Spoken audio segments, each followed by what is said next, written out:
Strong Dads wants to thank Quality Auto Mart for joining us as a sponsor. Quality Auto Mart was born in 1985. They are owned and operated by Mark and Nancy Repke. Quality Auto Mart provides all the services, repairs, and maintenance for your vehicle's needs with a 3-year auto parts and labor warranty. They offer complimentary vehicle safety inspection and estimates. Also, they offer a shuttle service, and the 4th oil change is always on them. They are located at 7307 on State Road 46 in Batesville, Indiana. Make sure you give them a call at 812-934-2301.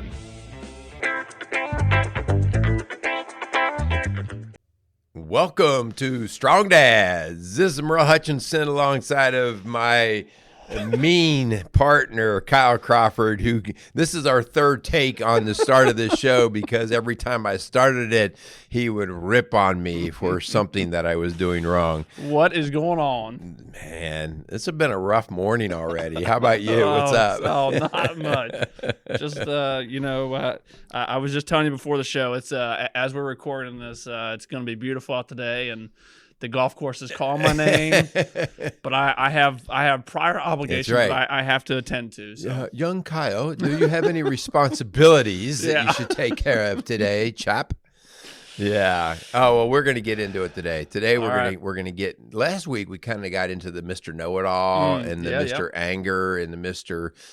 Possum guy who just kind of sits back and that's really more like the sandbagger. Mm. I like the sandbag in golfing. No, yeah. I don't even know how to play. And then, you know, that way you set the bar really low. It. Well, that's funny you said that. So there's a guy at work. So we rotate who cooks every day, right? Yeah. And so there's a guy at work. He's like, hey, whenever you cook, just downplay. Like, guys, I don't know if this is going to taste any good. And he's like, you know, I try something new. And that way, if it's like fantastic, they're like, dude, you killed it. And if it's like, okay, like, well, I mean, he told us. He told us. Yeah. You set the bar low and you can always achieve. Yeah, that's right. Well, today we're going to get in your head, and we are going to see if there's anything there. Kyle, you got anything for me? Nothing up there, Merle. Well, that's kind of actually what we're going to talk about. All right. Why do you talk that way about yourself? Come on, be nicer to yourself. You're right. I got it all going upstairs. My brain is highly functioning. Yeah. All right. Today we are going to talk about the inner critic, the voice inside of our head. And maybe we should do a little bit of setting up the stage because we are going to talk mostly about the inner critic. But I think there's also another side of this. There's some guys who beat themselves up all the time. I'm no good at this. I suck at this. Every time I touch this, it goes wrong. But there are some guys who have like no critic. They are the praise God of themselves. You know, everything they think they do great and everything. And so somewhere in the middle happens to be a healthier place. All right. So we're not advocating being fake and false in your talk. We're actually kind of more advocating truth in your self-talk, but we have to distinguish a little bit between, well, what is truth? Like, you know, I keep saying I'm bad at everything. Is that really what the facts bear out? Yeah. Or is this just the mantra in my head? Right. So yeah, I think it'll be a good show, man. As we're kind of just preparing for this show, I was just starting to tell you a little bit about some of the stuff, the inner thoughts that I have, some of the wrestling thoughts. So hopefully we'll get into that. Before we do, let's thank our sponsor, Strong Dads. We would love to thank Quality Auto Mart for coming alongside of us. Automotive needs, check them out. Really do appreciate them. They got the 3-year auto parts and labor warranty. So check them out, let them know we sent you up there. So thanks so much for Quality Auto Mart. All right. I also want to thank Casey's Outdoor Solutions. So for all of your landscape needs, go check out Casey's Outdoor Solutions located outside of Lawrenceburg, Indiana. Man, the weather's starting to get a little bit nicer, and so maybe your brain's starting to spin about different projects for outside. Go check out Casey's. I still have Christmas lights. I got to get out down. Oh, no. You're one of those I don't people. Turn them on every night, but Jenny said, like, birthday party for me, I need the Christmas lights down. So when's that? Like June? No, Mia's is St. Patty's Day, March 17th. So come on. You need to have them down. See, do what I do. Just don't put them up. I don't turn them on every night, at least. All right. Okay, so let's get into a little bit of the background about sort of the inner critic, you know, the voice in our head. I work with men every day, and it seems like there's not a day that goes by where I'm not working with a man who has been kicked in the teeth. He's been beat down, whether it's a job situation, a marriage situation, kids, everything I touch has kind of gone to crap, And so I think that's obviously that's why they finally came to me, because it's become overwhelming and they're in the deep trench and they can't seem to get out. Will they ever see the light, And it's one thing when a situation puts you there. Yeah. So maybe you did actually lose your job. Maybe you did actually have something bad happen. So that's a situation.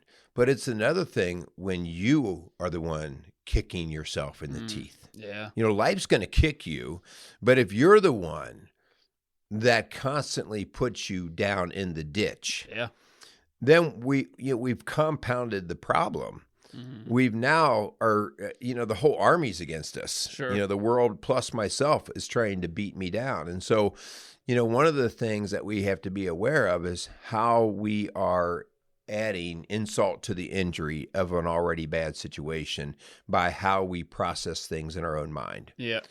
So, I mean, where do you see that balance? So as we, are getting into this idea of kind of, beating yourself up, whether it is an action or something you did, or whether it's a situation you find yourself, where do you think the balance is between having actually like some validity behind what you're thinking and playing the victim card?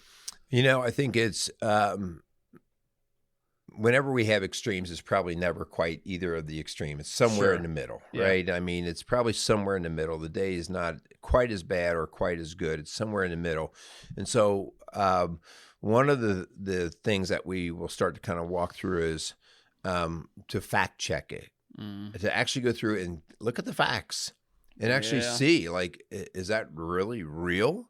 Is that what my brain and the perception, is that misleading me relative to the actual facts that I'm seeing? And so somewhere in the middle is where we're looking at. And again, like, this is relative to everybody. Like, I don't know, as we talked about before, there's one guy who you actually need to reflect some of his mistakes back to him because he never seems to see them. Right. And then you've got another guy who can't ever see any of his successes. He only dwells on his failures and losses. And so it's trying to have a healthy view of how you're wired. I've told many times before, some of our mindsets can get us in trouble when we have certain mindsets of, I work for excellence, nothing but, winning and all these things. Like, those sound great on paper, but in the wrong mind, they can become damaging. So I have to be a little bit more general. Like, if I'm going to win all day and win, like, that sounds great to a guy who's motivated to do that. But if a guy who doesn't get a win all day, if he doesn't have the capabilities to handle the occasional loss, he can really beat himself up over that stuff. Yeah, man. Merle, when we were talking before, something I want to bring to light as we kind of jump into, the meat and potatoes of this show. I was telling you, and I brought this, when it happened. So it's coming up on a year now. So last April, we had a fire that I was on. And I was, because of the position that I'm in, I was on the truck company. That's where I'm stationed at. And one of the duties of the truck companies is to go in and search. We do search and rescue. That is the number one, in my opinion, that is the number one task that I'm assigned every single fire I go on. So in this particular day, again, nothing was different. We had a working fire. We went in there, we searched. After we had conducted our search of the entire house, we came back out. And then, once the conditions were much better in a sense of the smoke conditions weren't as bad, our investigator goes in there and they do the investigation on what happened, try and figure out the ins and outs on where the fire started. And through that process, they found a body that we had searched over top of. And to date, still one of the most humbling experiences of my life. And it is still today one of the things that does keep me up. I can't tell you the number of times where I've woken up in the middle of the night and I start thinking about that fire and what I did or what I didn't do and why I did what I did. And the crazy thing is just what you were talking about before. Those guys who think that they got it all together, that they're kind of high on their own horse, right? That was me prior to that fire. I couldn't tell. I mean, if you would have put me, on paper, if you would have said, "Hey, Kyle, what would you do if you had this exact same scenario?" I would have said all day long, "I'll find that person, 100%." I'm a part of an instructing group. Like when we go out and we train on this, and I actually teach search trainings and search patterns and the best way to find people and expecting to find victims. Whenever you go into these fires, and that particular day, I just didn't have it, right? It was one of those situations kind of stacked up against me, and again, it was the scenario was laid out before me. I had prepared myself numerous times for this exact fire, to go in and find somebody. We talk all the time in our training that, like, when you find somebody, it is your Super Bowl. It is as good as it gets for you. It may only happen one time in your career, and for me to have that situation where I mean, I'll be honest and I'll be blunt about it. I failed. I failed at my task that was laid before me. And again, is it in this situation, it was life or death. This guy did die. And again, the question could always be pegged, would he have died, had you found him and pulled him out? And those are the questions that I don't know, and we'll never know because I didn't find him, right? And so when we talk about this idea of kind of wrestling your thoughts in your mind and kind of, being a critic of your own, and then, how do we work through that? Man, when this topic popped up and I'm reading through it, that was the initial thing that I'm thinking of is that exact same, those thoughts that go through my mind almost on a daily basis. I think about that run all the time. Yeah. All the time. And it's something, because of that, I truly do believe I'm a better fireman today than I was last April because of this fire, because I had to eat a piece of humble pie. Yeah. I had to really take a step back and be like, okay, where am I at? And because of that fire, my crew, we have made changes in the way in which we do stuff because of this exact scenario. I don't ever want to experience that again. Yeah. Well, I would just from what you explained there, and thanks for just kind of sharing that, because it just comes to, it makes it real. Yep. We talked before, like, if anybody thinks that we've got it all together here on this side of these microphones, you got another thing coming, and it's actually haunted you, and that haunting, I think, is, without getting too weird, the idea that if I have a pervasive thought that then starts to alter in a negative way how I'm operating, like, I'm done, I'm never going to fight fire again. Exactly. So versus that was the worst thing that's ever happened to me in the fire world. What am I going to do to make sure that doesn't happen again? And that's the coachability, right? Like, no, I do want to do better with this, but I better recognize that it was me that dropped the ball. Because, as you're telling this, like, I almost wanted to come to your defense. I wanted to say, like, well, there were other guys there too. It wasn't you by yourself. The guy was probably already, taken over by the smoke. He was probably already, passed. I want to, like, come and try to rescue, but the idea that you're like, well, no, let's just look at the facts. And the facts were I dropped the ball. So, I mean, I think that's really so much of the processing that we're getting to. Without going down to a lot of depth of this, Linda and I do parent coaching for a living. I just find it ironic, the struggles that we have in our own home. Okay. Right. And so make no mistake about it. The struggles that we have with some of our kids' situations are very humbling. And Kyle, you've heard me complain or be challenged. And it's like, I'm not quite sure what to do with our kid in this situation. And which allows me to first understand how other people, like, rather than being a know-it-all and saying, well, if they would just do this, it'll work out just fine. But instead, like, dude, I feel you. I don't know. Like, let's brainstorm and let's be willing to throw some things out and see if something sticks to move us in a better direction. But I think right there is where growth can take place versus us getting stuck and held, captive by the haunting thoughts or the past failures. So let's talk about, like, okay, how do we approach this then? If the inner critic, the failures in our past have been beating us up, let's talk about how we move through them in more of a sequential, like, okay, am I doing this or am I stuck here? Okay. The first thing I want to just talk about is just what you and I are kind of talking about, becoming aware of your thoughts. You only became aware because you got hit upside the head. Yeah. It would have been really nice had you been more aware prior, because you would have been more teachable and coachable in all of those trainings, and you would have had more of a different mindset going in when you search that house. You would have been like, no, like, I know that you can mess these things up. Yeah. And so from the very beginning, developing an awareness of the pattern of thoughts that you're having. Okay. So before it goes all bad, like, do I tend to ruminate on the negative? Do I tend to see the dark side of everything? Do I tend to rehash my failures? I mean, is that the type of thinking that I have?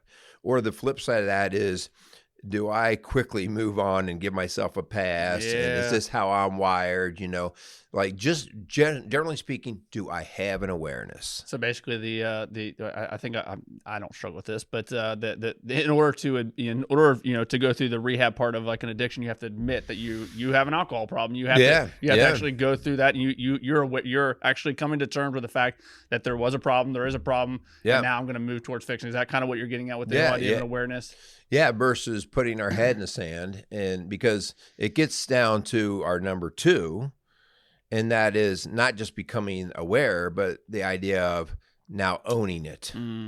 And we've talked about ownership so many times. So many, yep. But then ownership of it, because ownership allows me, if I own something, that means I get to be the one who then handles it, okay? I own a car, so I'm the driver of the car. If I don't own the car, and we see this all the time when people lease cars or they pick up a rental, we know that they don't drive them very nicely. All right? And so the idea that this is under my ownership, and so I'm going to do a much better job of managing it and taking care of it. Okay, so I'm not going to get stuck with the bad behaviors. I'm going to work to make them change. So, I mean, with the idea of ownership, so this is something, part of this idea of thinking in my head and kind of wrestling through, when does the idea of you taking the quote unquote extreme ownership become almost harmful in the sense of, because you are trying to take on, and I'm just, again, thinking of this exact scenario. So in this fire, I have personally taken on a great deal of responsibility because it is my responsibility. I had a rookie with me at the time. So when does the idea of, okay, I'm taking ownership of this, but also just what you're talking about, and maybe I shouldn't even say the but, because maybe that's the flaw of my own, but where's that balance of taking the ownership, but also realizing, especially if you're thinking of a scenario in your life, where it was a team effort, a team, venture that you're going in, and the team in general failed, right? Where's that balance of it's my fault, but it's also the team's fault? Sometimes I think of this as the Jesus Christ syndrome. I'm the savior of everything. It all sits on my shoulders. And there was only one of those folks, right? And that was Christ. And so the idea of, beating ourselves up, I need to own it. But like, let's say I'm on a team and there's 5 guys on the team and I'm the leader of that team and I drop the ball in an area. I mean, part of me being a leader of the team is also saying, hey guys, we're all in this together. Yeah. So we're all going to learn to own it together. And we need to take some time and figure out, okay, what do you need to do better? What do you need to do better? And so that's part of that whole idea of I can't own the actions of every individual. In the parenting world, okay? In the parenting world, I do have to own how our house is going. But I also know that my kids have free will. And at the ages when they start to get into those teenage years especially, they start really exercising their free will, which that's okay, right? I mean, that's part of how we're wired, and it's the gift and the curse all at the same time that we have that. But at some point in time, if I'm doing my job, I have to look at the other players, and in this case, it's my kids, and I have to say, so what are you doing to either help or hurt our situation? Looking at my kid and saying that. So anyway, that's that whole thing of getting stuck and ruminating with the idea of I screw up. But instead of like, stop, let's assign appropriate responsibility to all the parties involved. and then I back off and I go, okay, what's my part that I have to work on? Does that make sense? Yeah, absolutely. And I think kind of something that I'm continuing to work through is this idea of, yes, I can sit there and think about that fire and I can go through all the negatives, but man, let's draw some good stuff that's come out of that. And like I said before, man, that's something that our crew has done. We have taken a step back on kind of the way in which we're going to conduct our search. We now have a basically a check and balance, right? So as soon as this is done, we're going to do this to make sure that was accomplished. So I think, yes, if you can sit back and ruminate and kind of think of all the negatives, but man, there's got to be something that comes out of that kind of helps you move forward. Yeah. Okay, let's move to the next part of this. And so the next part is I have to learn to be seeing some of our situation here from an outside perspective. Because sometimes when we're emotionally attached to something, like if it's in the middle of our marriage or our business, we can only see it through our eyes. Yeah. And so sometimes it helps if I can see it through somebody else's eyes, or if somebody's willing to give me their eyes to look through. And so the idea here is, like in your case, if you were talking to one of your buddies that experienced the event that you're talking about with not doing the search well enough to find this man, and it happened to one of your buddies, what advice would you give him? Before or after this scenario? Well, even after. So after, what would you say to him? Like, man, dude, you're a freaking loser. Like this, you're the worst. This guy died because of you. Is that how you would handle him? So I hope not. So here's the crazy thing is, because prior to April of last year, I can't even tell you the number of times we do this all the time in training. We say, expect to find victims, expect to find fires. That is your expectation when you go into a house fire.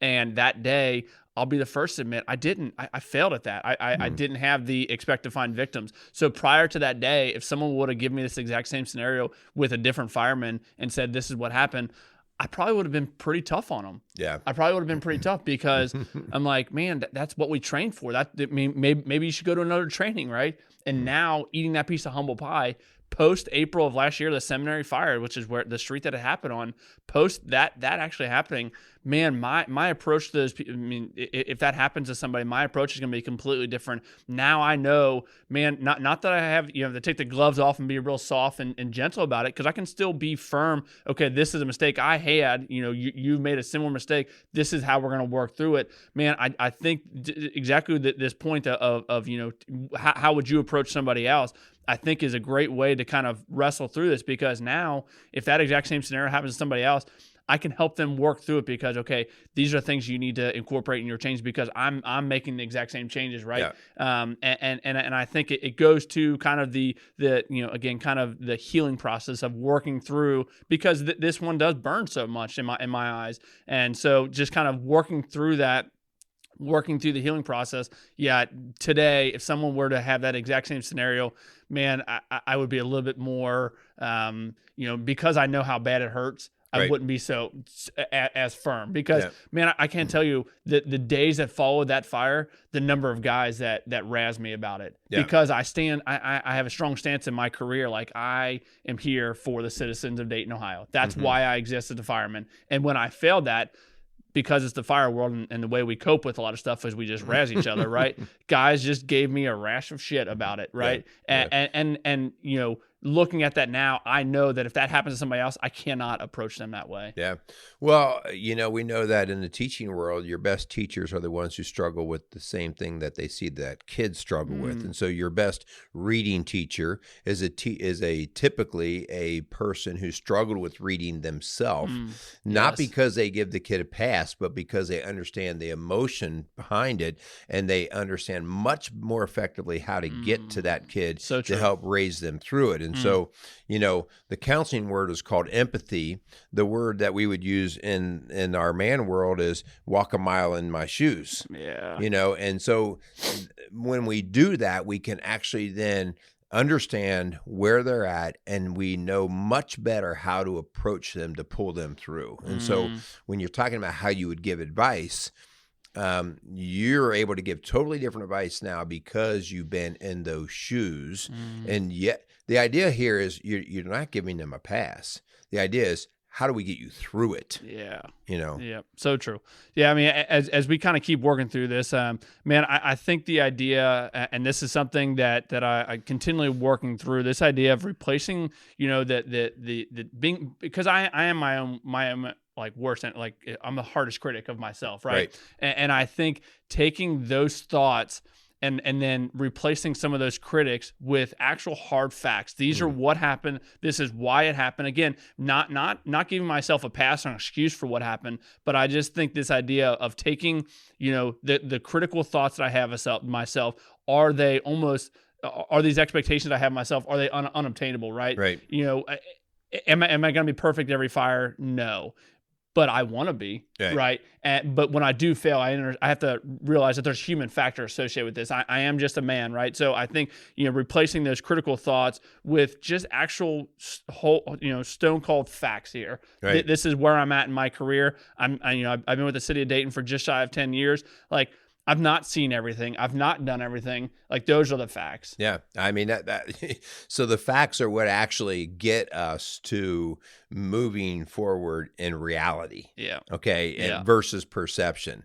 We just finished watching the Super Bowl this past weekend, and at the particular event that I was at, they were cheering for their team, and their team messed up, and they're like, they suck so bad. And and I get that completely. Might have come out of my mouth. I don't know.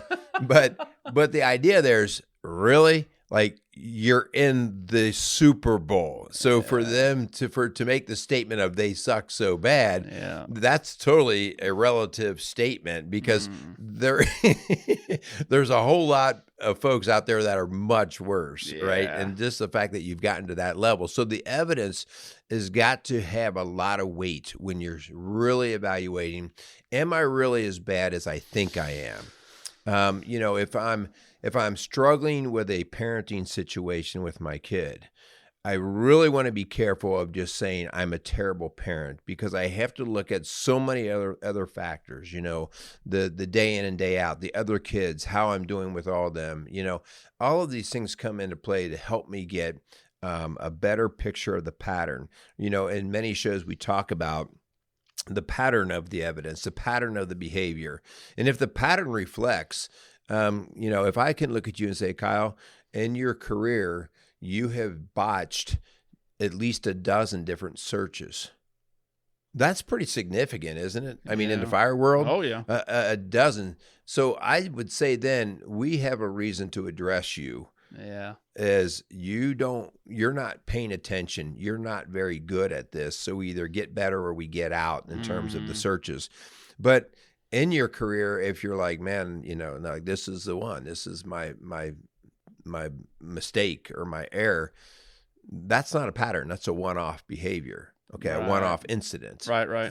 So I want to be really careful, and facts are what help me guide that. Merle, as we were thinking about this, one of the things that popped in my head, and maybe again, this is just working through this whole process. For me, this idea of so again, taking those thoughts that I have and kind of wrestling through those. I would be lying to you if I told you there wasn't a vanity issue here. Like, I want to be seen as a fireman that's got it all together. I want to be seen as a fireman that has pulled 50 people out of a fire. Like, that's the type of fireman that I want to be.